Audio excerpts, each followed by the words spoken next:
What is going on, guys? Jack95 Gamer here, and I'm back with episode 62 of my West Ham United Next Gen Career Mode. And we're off the back of a massive London derby win against Arsenal, and we're going to see how the team reacts and how the team plays into these next coming episodes. Obviously, I have a massive game here against Southampton. Obviously, my return against my former club that I played against, obviously my Xbox 360 Career Mode series. But this is going to be an interesting one because Southampton obviously have a great young side. They've got the likes of Adam Lallana in the team. They got that Modeste up front. He's a really good player. So it's going to be interesting to see how the teams play. As you can see, West Ham United and City level on points, but City have that edge on goal difference there, which is annoying. But we'll just have to see how that plays out. Here's Southampton's lineup now. As you can see, Lallana, Modeste, Rodriguez, Schneiderlin, Cork, all good players there. So we have to see how this game plays out. But as you can see, we do get the game started with Bakali picking out Mario Balotelli from a great pass there. Takes it down, gets past Lovren way too easily for my liking. If I'm a Southampton manager, that is. But I'm West Ham manager, and all that matters is that Mario Balotelli has put that ball into the back of net and got us a fantastic goal to start off with.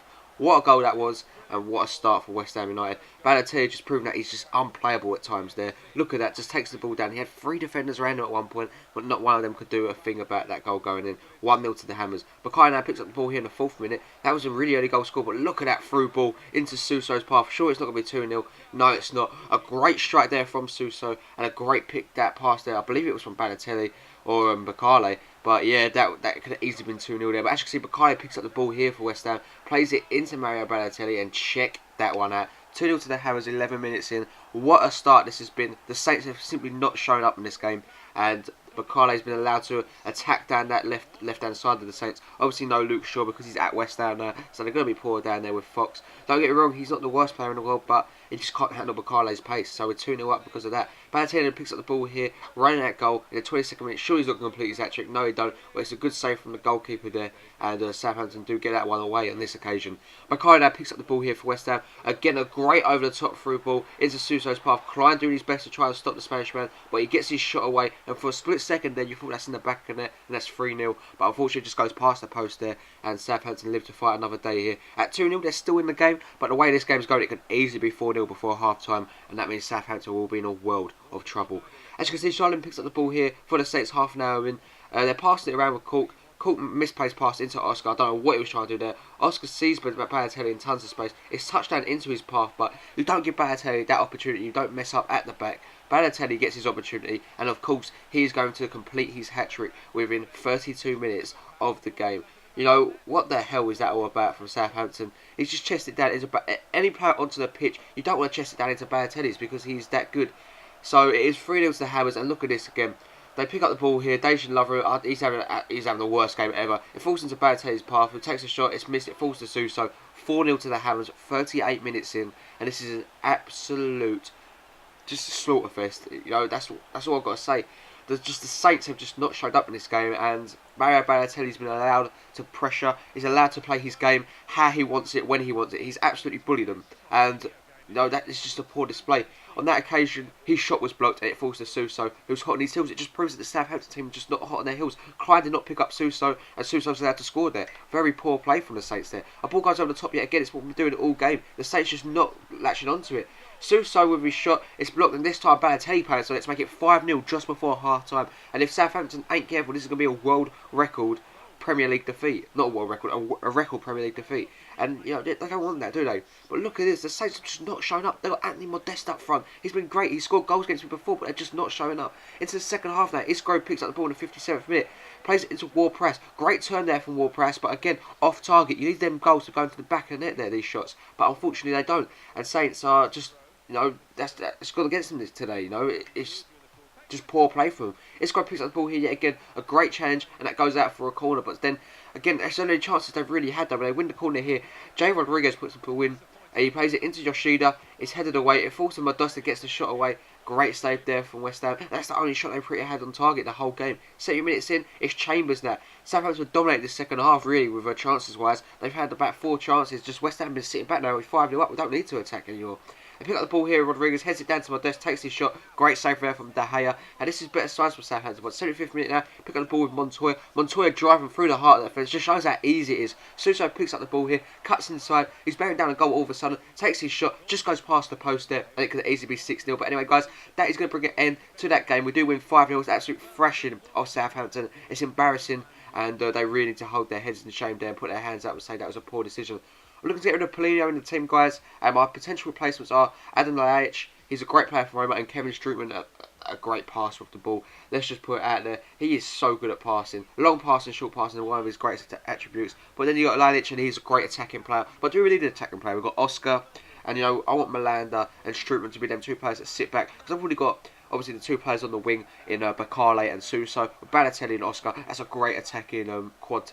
But, I want Malanda and Strootman to sit back in front and just give a bit of protection to that back four. So hopefully them signings will work out though. But Benfica's team here looks very strong. Benfica obviously a team that does really well in Europe. Always see them in Europa League winning it or in the finals. So actually awkward, they haven't actually won the Europa League, but you always see them in Europa League finals. Champions League was really unlucky to go out this year in real life. But they was one of the strongest teams in Europa League, and they absolutely dominated Tottenham, I thought, in the first leg. But in the second leg, Tottenham did give them a good game, but it wasn't enough for him. But anyway, Benfica getting a host of chances here at the start of the game here. Lima picks up the ball, takes his shot. It's a great save there from Adrian in net, I do believe. But he just can't get to that header from Matic. And the Serbian man does put his team 1-0 up for Benfica. Great shot from Rodrigo, I do believe. It's poor clearance away and it just falls to Matic, who gets his head onto that. And Adrian just, I don't know if he gets wrong-footed, but it finds way to the back of net. And Benfica are 1-0 up. Moving now into the 11th minute, we win the ball back from Matic. A great lofted ball over the top into Danny Ings' place or placement into his footing. He takes the ball down and make no doubt about it in your mind. Danny Ings is going to be finishing that every single day of the week. 12 minutes in, we've got a real game on our hands now. 1-1 between these two sides. Benfica was dominating the opening 10 minutes, but a great lofted, well-weighted ball over the top. It's a Danny Ings path, and you know that's only going to result in one thing only. 1-1. Great play for Navas. Pizzi picks up the ball here for Benfica. A great cross in there, and it does get headed out there, and that's a rare chance that we do get the ball away with Nelson Oliveira and Matip in the ball. I mean, Matic, not Matip. And what a great chance that is for Benfica. But Rodrigo does shoot that over the bar there, but that come inches close. But anyway, yeah, getting back to my point, yeah, we're going to be struggling in the box with the likes of Matic and Nelson Oliveira, Rodrigo, and obviously if he comes on, if he ain't retired, what's his name? Cardozo. Yeah, so it's going to be a difficult game if they get balls into the box, and we know we're going to play that game, so we need to get our DMs. We're pretty much back in that 3-5-2 formation we are playing.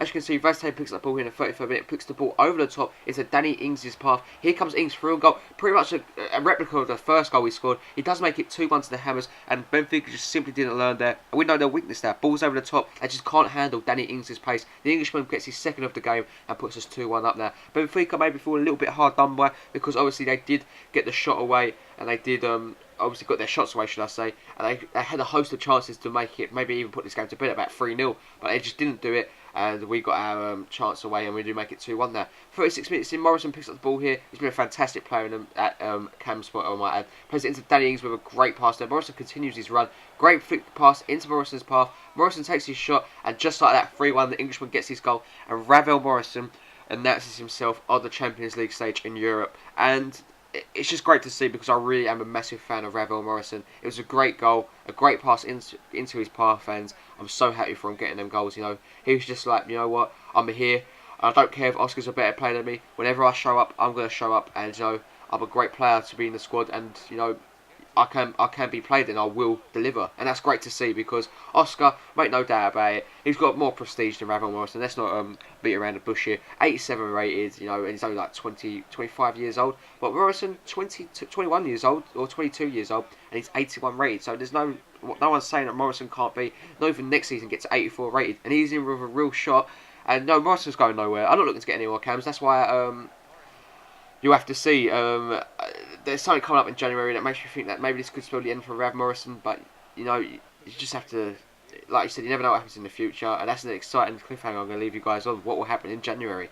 But anyway, we pick up the ball here. Salvio picks up the ball here for Benfica, takes the ball down, gets his shot away. Great save there from Adrian, and the ball gets to get cleared away, but actually Oliveira gets another head to that, and Adrian was hot on his heels there to get that ball away. But as you can see, Lansbury trying to chase Funes Mori back, Murray onto the ball now.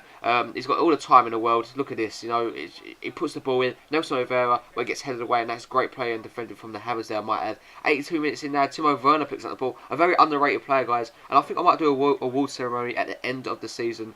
Obviously this season for some players, but a great chance there for Danny Ings to complete his hat trick. But unfortunately, the ball just goes over the over the post there, or the bar, and yeah, that's very disappointing. But disappointing for him, but I'm happy with the team. 3-1. It's been a great showing here. 87 minutes in now. Vazte gets played through here. He's got the pace and the strength to get ahead of Sydney. Great play there. He's opened his body up, plays the ball into Stefan Mbia. He gets headed away. Whitehead heads it back into Mbia, who puts that back on target. And may have gone back net, but unfortunately it was offside there. The game does finish at 3-1, guys, and it's a great Champions League win for us in our group against one of our strongest opponents, Benfica. Here's a look at the league table, guys, and it is going to bring an end to the episode. We are going to be looking at the score report after this, I do believe. But anyway, guys, if you did enjoy the episode, please leave a like, comment, and subscribe. And I'll see you guys around for the next episode. Peace.